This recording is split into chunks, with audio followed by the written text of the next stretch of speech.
Doctor BR. അംബേദ്കറുടെ 133-ാം പിറവി ദിനമായ ഏപ്രിൽ 14 ഞായറാഴ്ച രാവിലെ 8:30 തിരുവനന്തപുരം ബാങ്ക് എംപ്ലോയീസ് യൂണിയൻ ഹാളിൽ വിപുലമായ പരിപാടികളോടുകൂടി ജയ് ഭീം അംബേദ്കർ ട്രസ്റ്റിന്റെ നേതൃത്വത്തിൽ നടത്താൻ തീരുമാനിച്ചു. രാഷ്ട്രീയ പ്രവർത്തകനായ നീലലോഹിതദാസൻ നാടാർ ഉദ്ഘാടനം ചെയ്യുന്ന ചടങ്ങിൽ വിവിധ രാഷ്ട്രീയ, സാമുദായിക, സാംസ്കാരിക നേതാക്കൾ പങ്കെടുക്കും. ലോകവിജ്ഞാനി ഭാരതരത്നം ഡോക്ടർ ബി.ആർ. അംബേദ്കറോടുള്ള രാജ്യത്തിന്റെ ആദരസൂചകമായി പഠന ഗവേഷണ കേന്ദ്രം രാജ്യത്ത് സ്ഥാപിക്കണമെന്ന ആവശ്യം പൊതുജന പങ്കാളിത്തത്തോടെ ശക്തമായി ഉയർത്തിക്കൊണ്ടുവരുവാൻ ജയ് ഭീം അംബേദ്കർ ട്രസ്റ്റ് തീരുമാനമെടുത്തതായി trust chairman Thomas Joseph, trust coordinator Sabu Thomas, general convener Vijo Vijayan, convener Anil Vandithadam, programme convener Prem എന്നിവർ പ്രസ് ക്ലബ്ബിൽ ഇന്ന് നടത്തിയ പത്രസമ്മേളനത്തിൽ അറിയിച്ചു.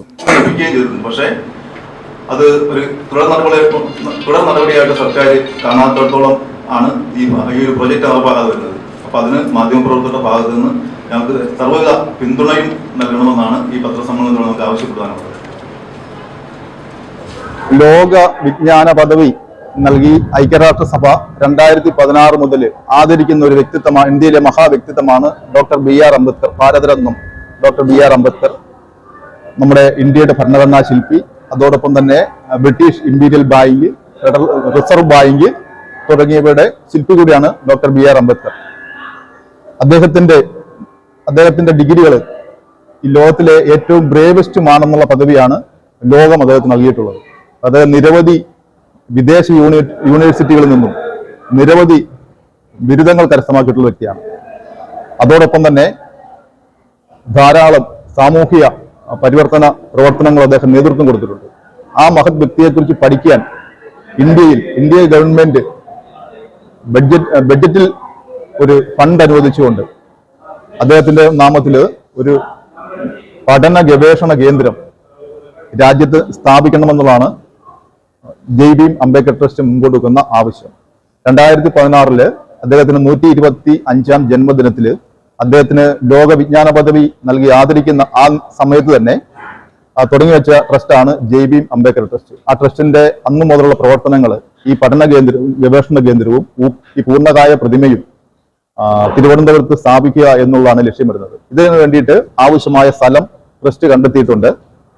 അതോടൊപ്പം ഇതുമായിട്ട് ബന്ധപ്പെട്ട് നിരവധി മന്ത്രാലയങ്ങളെ സമീപിക്കുകയും അവയിൽ നിന്നും അനുകൂലമായ ചില ഉത്തരവുകൾ ലഭിക്കുകയും ചെയ്തുവെങ്കിലും സംസ്ഥാന സർക്കാരോ അല്ലെങ്കിൽ കേന്ദ്ര സർക്കാരോ അതിന് തക്കതായ നിലയിലുള്ള ഒരു പിന്തുണ, സപ്പോർട്ട് നൽകാതിരുന്ന സാഹചര്യത്തിലാണ് ട്രസ്റ്റ് കഴിഞ്ഞ കാലങ്ങളിൽ നടത്തിയതിനേക്കാളും വളരെ ശക്തമായ രീതിക്കുള്ള പ്രചാരണ പരിപാടികൾ സംസ്ഥാനം തുടർന്നുള്ള നടത്തിക്കൊണ്ട് ഈ മഹായജ്ഞം വിജയിപ്പിക്കുന്നതിന് വേണ്ടിയിട്ടുള്ള നടപടികൾ ആരംഭിച്ചിരിക്കുന്നത്.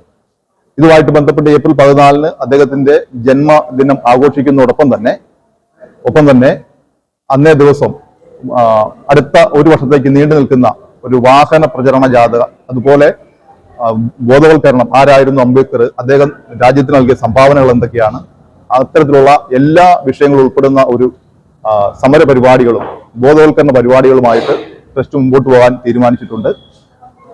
ഇതുമായിട്ട് ബന്ധപ്പെട്ട് 2016 തന്നെ ഇന്ന് സാമൂഹ്യ ശാക്തീകരണ വകുപ്പ് മന്ത്രിയായിരിക്കുന്ന സഹമന്ത്രിയായിരിക്കുന്ന രാംദാസ് അത്വാലെജി ഇതുമായിട്ട് ബന്ധപ്പെട്ടുള്ള എല്ലാ സപ്പോർട്ടുകളും ട്രസ്റ്റിന് നൽകുന്നുണ്ട്. അദ്ദേഹം മന്ത്രാലയത്തിൽ തന്നെ ടൂറിസം മന്ത്രാലയത്തിന് ഇതേ സംബന്ധിച്ച് കത്തയക്കുകയും ഒരു മാർക്കറ്റ് സ്റ്റഡി തന്നെ മന്ത്രാലയങ്ങളുടെ ഭാഗത്തുണ്ടായി. അത് സംബന്ധിച്ചുള്ള അറിയിപ്പുകൾ കേരള സർക്കാരിന് ലഭിച്ചിട്ടുള്ളതാണ്.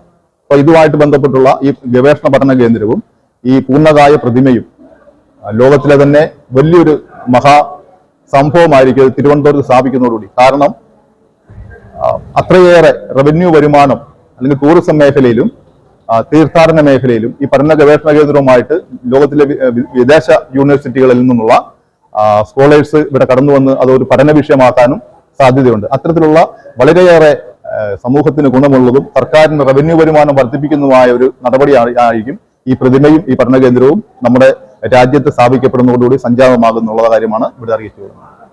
ജയ് ഭീം അംബേദ്കർ ട്രസ്റ്റ് ഇന്ന് ഈ പത്രസമ്മേളനം നടത്തിയത് നമ്മൾ മുൻ വിവരിച്ച കാര്യങ്ങൾ ജനങ്ങളിൽ എത്തിക്കുന്നതിന് വേണ്ടിയിട്ടുമാണ് ഈ പത്രസമ്മേളനം നടത്തിയിരിക്കുന്നത്. എല്ലാ മാധ്യമ പ്രവർത്തകരുടെയും ഭാഗത്തു നിന്നും ഇതിന് അനുകൂലമായ ഒരു നടപടി ഉണ്ടാകണമെന്ന് ആവശ്യപ്പെടുന്നു.